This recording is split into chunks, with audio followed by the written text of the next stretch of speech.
Bonjour à toutes et à tous, je vais vous parler sur cette séquence de la mise à la retraite des salariés, autre forme de rupture du contrat de travail. Alors quand on parle de mise à la retraite, donc de rupture du contrat de travail lié à la mise à la retraite, il faut bien distinguer deux situations. Le départ en retraite, qui est donc le choix du salarié de rompre le contrat de travail à son initiative pour partir en retraite, et la mise à la retraite, qui est la décision de l'employeur de mettre le salarié à la retraite. Les deux n'ont pas tout à fait le même régime juridique, vous allez le voir. Voyons tout d'abord, bien sûr, notre cas pratique qui arrive cette fois, qui concerne Imanet et l'entreprise d'Annabelle, et donc une salariée, Jeanne, qui travaille chez Imanet depuis un certain temps et qui vient de fêter ses 65 ans et donc de fêter ses 65 bougies. Alors, Jeanne ne parle pas du tout de partir à la retraite, mais Annabelle s'interroge.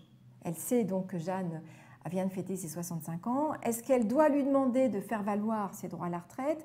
Jusqu'à quel âge Jeanne peut-elle travailler? Et Annabelle doit-elle attendre que Jeanne lui demande ou lui dise qu'elle souhaite partir?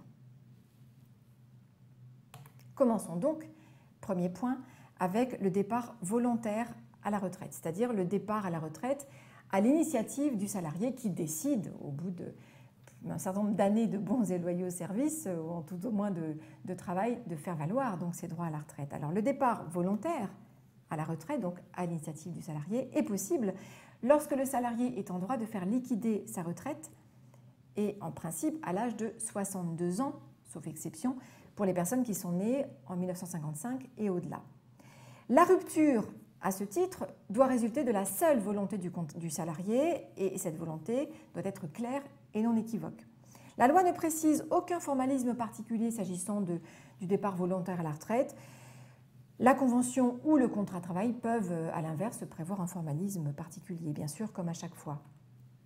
Le salarié aura quand même, bien sûr, un préavis à respecter qui est égal, ou dont la durée est égale à celle qui est prévue en matière de licenciement. Voilà ce qui est prévu par le Code du travail. Donc, si le salarié justifie chez le même employeur d'une ancienneté de service comprise entre 6 mois et moins de 2 ans, le préavis sera de 1 mois. Et si l'ancienneté est d'au moins 2 ans, le préavis sera de 2 mois maximum. Là encore, bien sûr, on appliquera les préavis conventionnels s'ils sont plus favorables. Le salarié a droit à une indemnité de départ en retraite.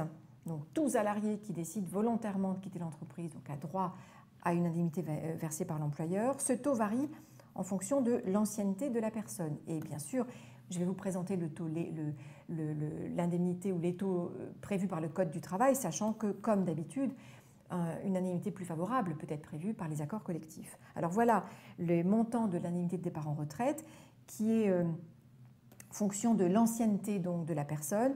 De 10 à 15 ans d'ancienneté, eh bien, elle aura par exemple un demi-mois de salaire. Si elle a moins de 10 ans, pardon, j'aurais dû commencer par là, elle n'aura rien du tout.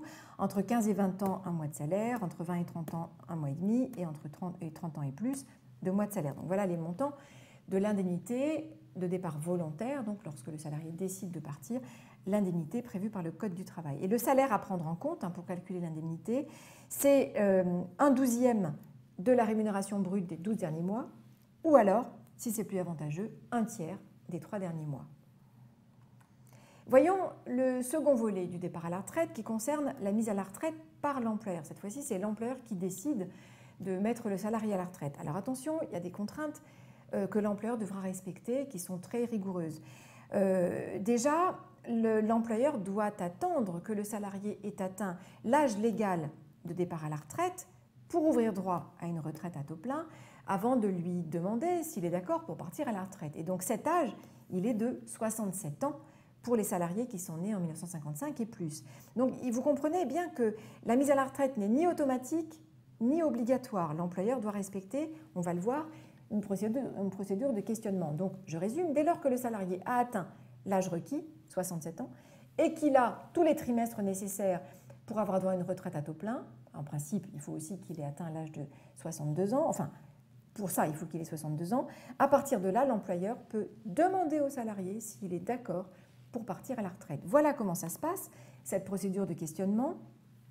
L'employeur interroge le salarié par écrit 3 mois avant la date de liquidation de la retraite à taux plein sur son intention de quitter l'entreprise au titre de la retraite. le salarié a 1 mois pour répondre.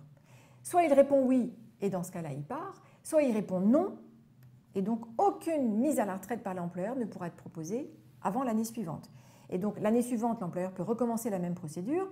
Le salarié peut être d'accord, ok, on va rompre le contrat, ou alors il peut ne pas être d'accord. S'il n'est pas d'accord, rebelote 1 an sans le mettre à la retraite et 1 an après, on recommencera, donc on lui demandera s'il souhaite partir. Et donc rebelote jusqu'à l'âge de 70 ans. À 70 ans, l'employeur pourra mettre d'office le salarié à la retraite, mais pas avant. Bien évidemment, cette procédure doit être faite systématiquement par lettre recommandée avec accusé de réception. Le salarié qui est mis à la retraite par l'employeur, avec son accord, doit évidemment respecter un préavis, le même que celui qu'on a évoqué tout à l'heure en cas de départ à l'initiative du salarié, donc 1 mois maximum s'il a moins de 2 ans et 2 mois maximum s'il a 2 ans et plus d'ancienneté, sachant qu'on appliquera là aussi le préavis légal en cas d'accord plus favorable. Sur l'indemnité de départ de mise à la retraite, là, vous le verrez, bien sûr, l'indemnité est beaucoup plus favorable pour le salarié, donc coûtera plus cher à l'employeur, parce que la loi nous dit que le salarié mis à la retraite par l'employeur a droit à une indemnité de départ en retraite qui correspond à l'indemnité minimum légale de licenciement. Cette indemnité, enfin le montant a été modifié récemment avec les ordonnances Macron, et donc cette indemnité de minimum de départ en retraite, elle correspond à 1/4 de mois de salaire par année d'ancienneté jusqu'à 10 ans et elle correspondra à 1/3 de mois de salaire par année d'ancienneté pour les années à partir de 10 ans. Donc tout va dépendre de l'ancienneté du salarié, mais donc voilà le mode de calcul. Sous réserve, comme d'habitude, bien sûr, de montants plus favorables prévus par les accords collectifs ou le contrat, le cas échéant. Donc voilà comment on compte l'indemnité, donc qui coûtera forcément plus cher pour l'employeur si c'est lui qui prononce la mise à la retraite que lorsque c'est le salarié qui décide de partir. Donc on peut répondre à Annabelle et à ces questions s'agissant donc de Jeanne, cette salariée qui a donc atteint l'âge de 65 ans et qui pourrait éventuellement partir à la retraite, mais qui ne semble pas en avoir envie. Est-ce qu'Annabelle est obligée de la faire partir? Est-ce qu'Annabelle peut lui demander de faire valoir ses droits? Mais non, pas du tout. En fait, pas du tout. C'est pas comme ça que ça se passe. Vous l'avez bien compris.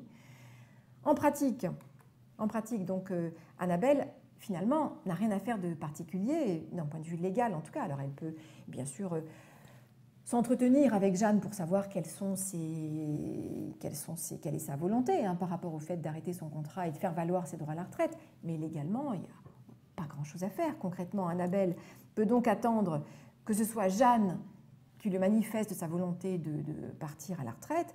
Ou alors, si Annabelle veut prendre les devants, ce qui est possible, il faut quand même qu'elle attende que Jeanne ait atteint donc l'âge légal d'une retraite à taux plein, c'est-à-dire 67 ans. Donc là, c'est encore trop tôt. Jeanne n'a que 65 ans, donc Annabelle ne peut pas commencer la procédure de questionnement avant donc au moins 2 ans. Voilà. Et sachant que, bien sûr, Annabelle doit aussi se rendre compte que le montant indemnitaire ne sera pas forcément le même, selon que c'est Jeanne qui décide de partir, ou alors Annabelle qui lui propose donc de faire valoir ses droits à un repos bien mérité. Voilà la différence entre la mise à la retraite et le départ en retraite. Et rendez-vous très vite sur une autre séquence, toujours sur la rupture du contrat de travail.